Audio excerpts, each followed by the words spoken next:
Good morning and welcome to the Madeleine Albright Institute for Global Affairs. Based on Wellesley's extraordinary presence and leadership in the world and honoring the country's first woman Secretary of State, the Madeleine Albright Institute for Global Affairs is built on Wellesley's commitment to service in and to the world. It's just this, working, being of service to the world, which lies at the core of our educational mission. Wellesley's legacy of leadership is pervasive, and it's this mandate of service that is inseparable from the Albright Institute and Wellesley College. Welcome to those of you who are returning from study abroad, who interviewed over a Skype call or participated in orientation over a Google Plus session. Welcome to those of you who have been here throughout Wintersession and have just been a few miles away. And welcome to those of you who have traveled over oceans and many miles in order to be here this morning. You are 15 seniors and 33 juniors. You represent 26 different majors, from American Studies and Anthropology, Biological Sciences, Chemistry, Physics, to Russian Area Studies, Russian Language and Literature, and Women's and Gender Studies. You represent 19 countries, from Algeria and Australia to the United States and Vietnam. There are 35 U.S. citizens and 13 international students. You will certainly learn as much from each other as you will from even the best faculty or expert practitioner. And we have designed this institute as a living, learning laboratory. From a pool of 175 juniors and seniors, you were deliberately chosen. And as I've stated earlier, in earlier meetings, we have very high expectations of you. All of you will be expected to extend Wellesley's legacy of leadership and service, to give back here at home, to give to the larger community, and to give to the increasingly interdependent global community.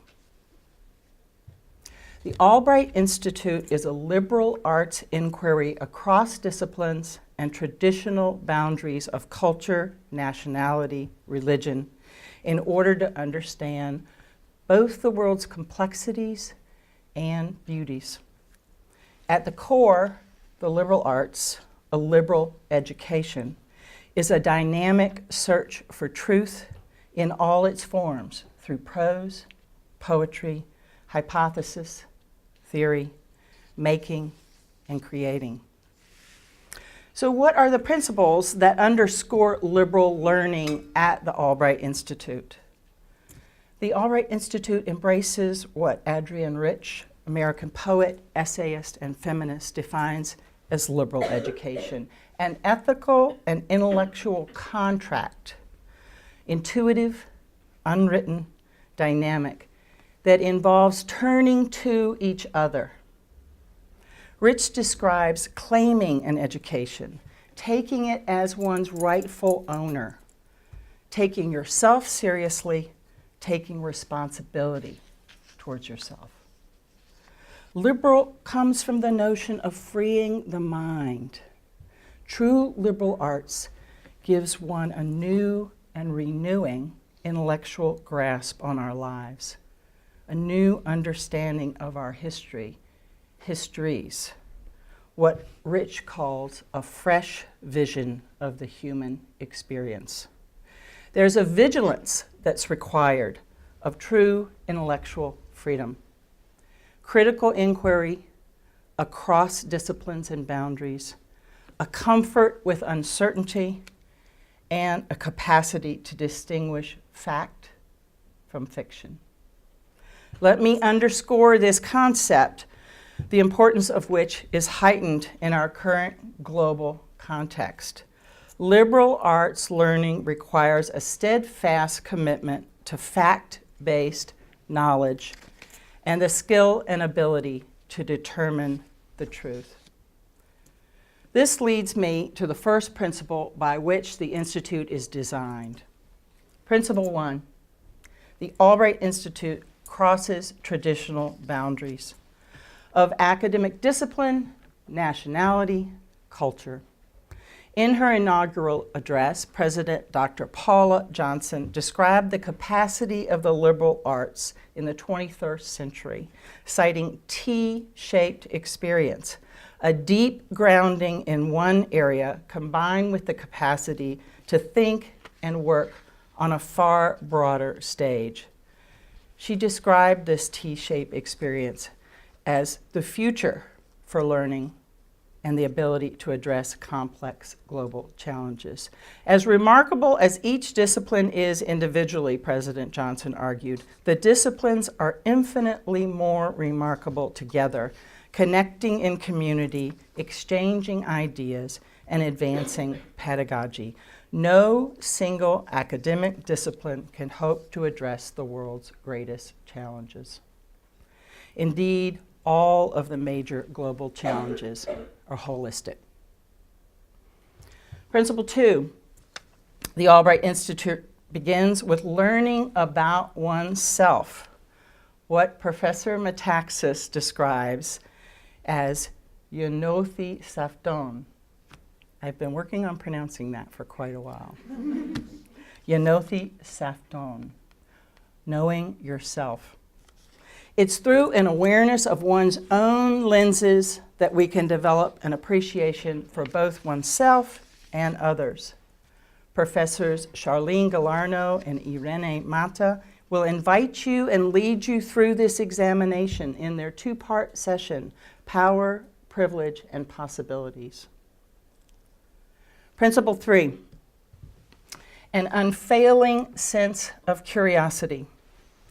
John Dewey, American psychologist, philosopher, educator, whose ideas have been very influential in education and social reform, claimed interest in learning from all the contexts of life is the essential moral interest. Dewey made this simple but radical claim, writing, "Openness to the world is the foundation of all education." We embrace this basic foundation here today as well. In his recent book, Walter Isaacson, author, journalist, president of the Aspen Institute, and dear long-term friend to Secretary Albright, writes about the life of Leonardo da Vinci. He describes da Vinci as a creative genius with a curiosity about everything. He tells of a job application that da Vinci wrote when he wanted to stay in Milan after some temporary work. He called it the best job application ever. In this 11-paragraph letter, da Vinci spent 10 of the paragraphs describing his ability to work in the fields of engineering, anatomy, art, science. He said, "I can control flows of water, I can design castles." And finally, in the 11th paragraph, he writes, "Oh yes, and I can paint as well as anyone." Isaacson points to the brilliance of da Vinci in his insatiable curiosity for curiosity's sake. It was in the intersections of the disciplines that his brilliance took form. Principle 4, the Albright Institute affirms the exponential power of learning through relationships. Learning through relationships. For it is in relationships together across cultures that we can make discoveries that the limits of our own experiences and histories, however extraordinary, are encumbered. Again, here I emphasize the gifts your own rich histories, cultures, and identities hold for teaching you about the limits of your own perspectives and the knowledge and possibilities of learning from each other. This year, we will interrogate directly the power of relationships, of sustained relationships, when Secretary Albright and Ambassador Wendy Sherman engage in a dialogue about their 40-year friendship. Billie Avery, a woman I admire tremendously, a MacArthur Genius recipient and founder of the National Black Women's Health Movement, admonished our community years ago to take every lesson you can from a woman's life. I ask you to begin that by telling your own stories to each other. Sharing your stories can elucidate and make relevant and accessible the deep systemic problems we are studying, driving home the urgency of these problems and demonstrating how they affect real people, real lives. The Ford Foundation describes storytellers as catalysts, as change makers. In their major initiative to encourage storytelling, they point to the power of sharing stories this way, and I quote, "Inequality in all its forms, economic, social, political, cultural, lies at the root of nearly every problem we face, from climate change to rising extremism. When we talk about inequality, we expose the daily realities of the systems and structures that serve the interests of a few rather than the many." This institute is about a new approach to learning. Learning from and engaging with authorities, of course, your faculty here, and those you seek out across the globe. But as importantly, it is about learning from each other. Because as you have already heard, your own demographic overview yields a wealth of knowledge. So I encourage you to tell your stories, your real stories, not your resumes. Whether they be the sights and smells of your childhoods or the day you began menstruating and what it meant to you. Why did you grow up loving science? How did you grow up to be a poet? What did it mean to your family to carry water from a common cistern to your home? And in contrast, what was it like to be able to drink refreshing cold water after a long, hot morning shower? These are the stories I want for you to tell to each other. Principle 5. The Albright Institute interacts with the world through bold, courageous service to a larger mission than oneself. I return to the wisdom of John Dewey to examine the relationship between theory and action. Dewey admonished teachers to create open-ended experiences for students rather than relying solely on lectures. He claimed that experience was the impetus for the creation of new knowledge and the transformation of the knower. From their inception, the liberal arts have been tied to citizenship in its broadest sense.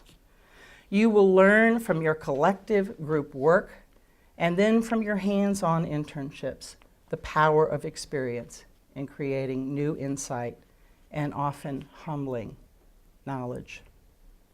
Through academic expertise, leading practitioner perspectives, and cross-disciplinary approaches, we invite you into this month-long dialogue of some of the world's most vexing problems.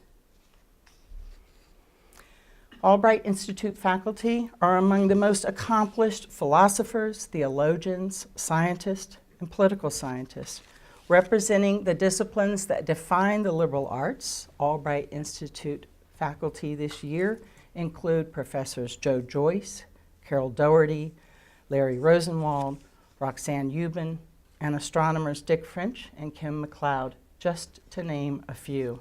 They will engage you in the discovery and analysis of global issues from their research perspectives. They will encourage the kind of cross-disciplinary thinking to help you appreciate both the world's beauties and problems. In the Albright Institute, we will be interacting with some of the towering architects of the world in which we live, those who are currently shaping the major issues of our time. this year's distinguished visiting professor, Wendy Sherman, who in addition to a distinguished career serving as the lead or chief negotiator for the nuclear agreement with Iran, has spent a lifetime of service as a community organizer, feminist, and activist. Sherman was recognized in 2017 by Foreign Policy as the leader, policymaker, and activist who has made the greatest contributions to international relations.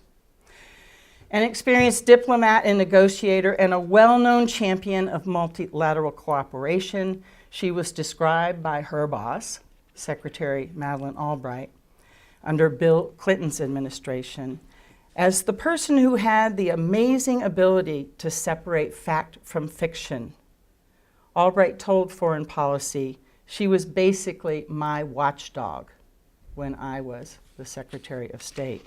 We're honored to have her insights and her example as we delve deeply into fact and fiction, trust and integrity in a post-truth environment.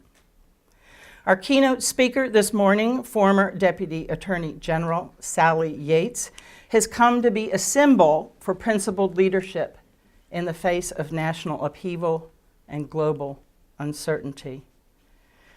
And as the Albright Institute opens, it is against this backdrop of global insecurity and uncertainty. In his New Year's message on Sunday, UN Secretary General Antonio Guterres remarked that the world appeared to have gone in reverse before adding on his New Year's Day message, I am not issuing an appeal, I'm issuing an alert, a red alert for the world. As we begin 2018, he continued, I call for unity. We can settle conflicts, overcome hatred, and defend shared values, but we can only do that together. Reflecting on the year since he assumed the Secretary General position, Guterres noted conflicts have deepened, global anxieties about nuclear weapons have increased, inequalities have grown, and nationalism and xenophobia are on the rise. He urged leaders to narrow the gaps, bridge the divides, and rebuild trust by bringing people together around common goals. It is against this backdrop that we undertake our work in 2018, harnessing the power of technology, navigating truth and trust in a world transformed. Rick Miller, the president of Olin College, just down the road, talks about what it takes for someone or something to be truly innovative. He defines innovation as something that changes the way, transforms the way that people live so profoundly that people can't remember a way of life before it happened. For you all, it may well be that you've always had cell phones. For us, most of our lives were before cell phones. Certainly, we can all agree that the dramatic pace of technological development has been truly innovative. Technology is transforming our existence so profoundly in the production of new knowledge about the world, about ourselves, about each other, that it is calling into question what we know, what we believe, and why we believe it. President Miller makes a second foundational and pivotal insight, describing technology as a tool that is only useful in the hands of a person with vision. This year, we will explore the intersection between technological innovation and navigating truth and trust in a world that's been transformed by it. We will explore the vital role of trust in creating stable and just societies and building a social contract. We will look at how central are truth and trust to the development of democracies. How is our understanding of truth evolving as information technology changes? how we access knowledge and our concepts of authority, and how scientific and technological breakthroughs are transforming our understanding of the natural world and our long-held beliefs. In this month, we will address both the chronic conditions that weaken societies, and we will reference and interpret movements, crises, and contemporary challenges as they unfold. Nuclear security and warfare, the rapid and unfolding escalation of North Korea, and the real threat of war. Cyber security and privacy. We're in the best of hands with our faculty director, Takis Metaxas, who has recruited his network of colleagues, the minds of whom are solving and addressing many of these problems. We will look at the experience of refugees and human rights, the persisting problems in Syria and Afghanistan, the refugees from the Lake Chad region, South Sudan, Somalia, and the surging crisis of Rohingya in Myanmar. We will talk about challenges to free press and trust, from fake news to the repression and torture of journalists. We'll talk about how to differentiate fact from fiction, ferret out misleading information, inaccurate propaganda, and how to rely on valid sources of information. We will have a scholar from the Freedom Project here at Wellesley, a journalist, talk about his experience when truth is gone, when trust is gone, his experience from Turkey. And our closing keynote speaker, Andrea Mitchell, will share her insights as a woman very much in the forefront on these issues as the chief foreign correspondent for NBC News. We'll explore democratic resilience. We'll talk about effective, accountable, and inclusive institutions.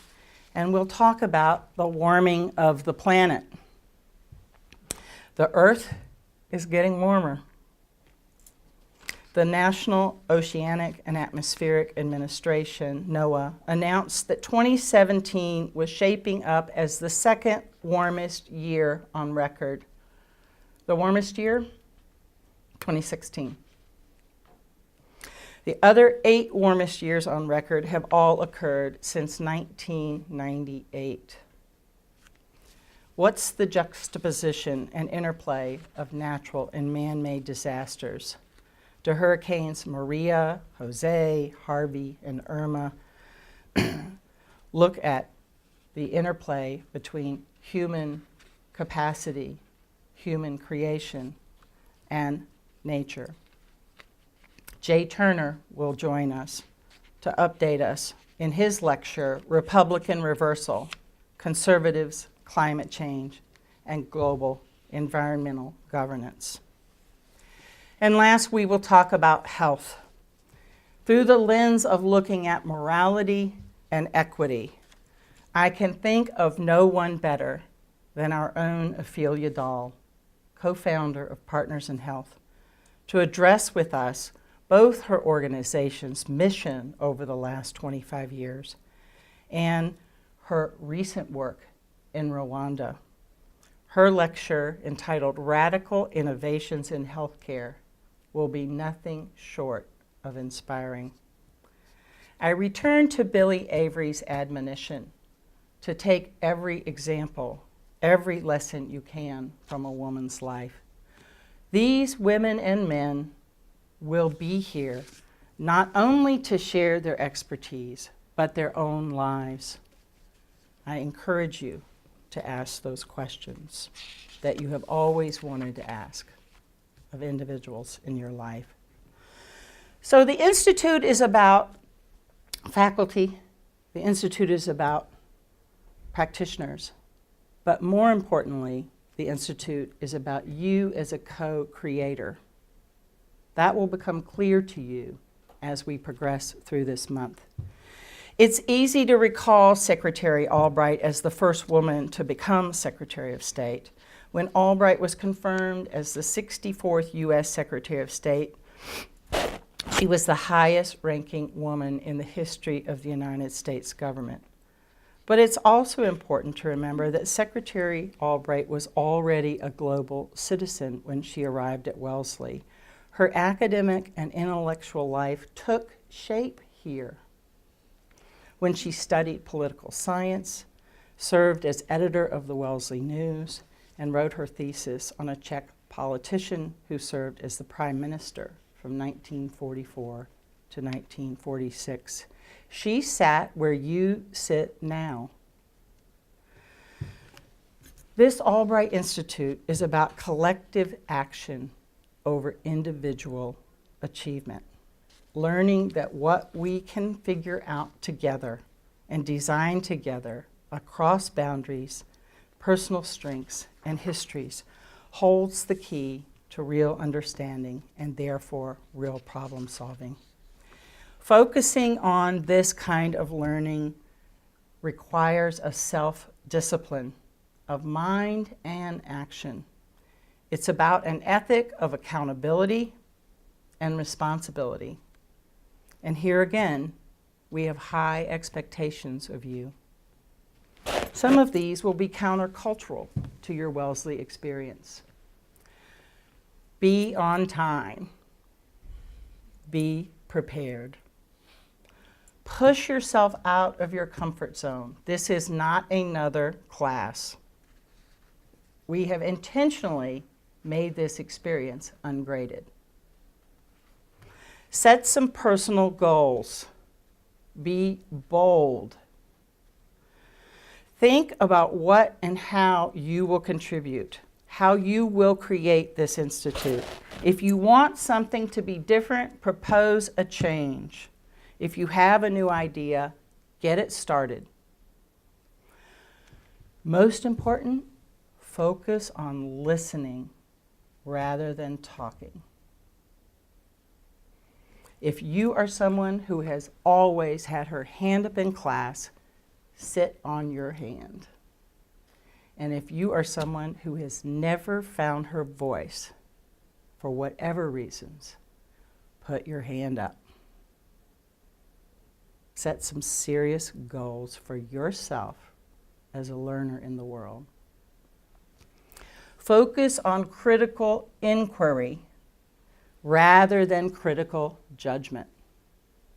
Wellesley students are often way too quick to form an opinion.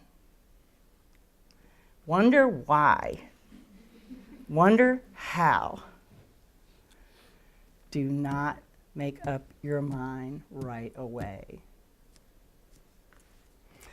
Just as this institute is a vigorous search for truth, paradoxically, it is about replacing certain judgment with a sense of wonder, a serious sense of wonder. And last, focus on the questions rather than the answers. You are going to spend the rest of your lives in the search for answers. In this month, search for the questions and how to form those questions. Take risks. Try on another perspective. Be confused and be ready to feel and be humbled. Consider this advice from Secretary Albright. By definition, learning means exploring areas of life and opinions with which you are not already familiar. Instead of choosing to read or to listen only to people whose views make you feel the most comfortable, choose instead to study those who make you most upset. Instead of surrounding yourself with friends whose experiences are similar to yours, reach out to classmates whose stories are unknown. Instead of repeating over and over again the opinions you've expressed in the past, stop venting for a month. Ask yourself why you believe as you do, and submit your own conceptions of truth to the rigorous standards of critical thinking.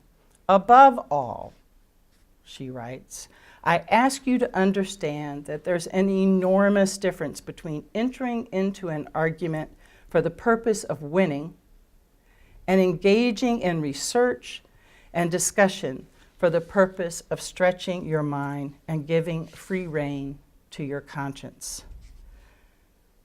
This institute requires you to make a personal commitment to a life of courage and consequence. The Albright Institute will engage you in the vital roles of imagination, the appreciation of paradox, and the centrality of human dignity in problem solving. In designing the Institute, we seek to open a path of possibilities for you to use your education to contribute to the field that calls you, about which you care most deeply, most passionately. What do you care about enough that you will bring your knowledge, ambition, resources, and network to focus on it? It may very well be that in deciding that, leadership will follow. So today, my charge to you, the 9th class of fellows in the Albright Institute, is to consider how you will extend Wellesley's reach in the world as a poet, a scientist, a policy analyst, a care provider. Your presence as vibrant, informed, insightful members of our intellectual community will shape this institute. Through inquiry and action, we seek to understand and formulate ideas to address many of the most daunting issues in the world. Daunting, yes, and exhilarating. I want to especially thank those who've been critical in advancing this institute. These works are always collective visions, the sum of which is truly greater than the parts. My professional partner, Takis Metaxas, our faculty director, from whom I have learned a great amount about the power of relationships, the roots of democracy in Greece, and how truly pervasive technology is. I want to thank Rebecca Gordon, at the back of the room. Please stand up, Rebecca. Many of you have already gotten to know Rebecca, but all of you will come to respect and cherish her for her superb leadership in designing and structuring a program with integrity. I want to thank Julie Lanza and Beth Robichaux, who's probably out making something important happen right now. They bring a commitment and fresh ideas to execute our design with unending energy, attention, and care. So yes, you will hear from distinguished faculty who help you understand the major issues of our time, but the Institute is not about them. Yes, you will hear and interact with some of the towering architects of the world in which we live, and the Institute is not about them. Even though you will hear from those who are currently shaping our time, the Institute is about how you will engage in the world. Secretary Albright's Institute is based on fostering and building global leaders to helping you discover and advance the passion that will drive you. How can your life's study, research, and action shape a better, more just world? This is what a crucible for learning is in the 21st century. I invite you into the dialogue. Thank you.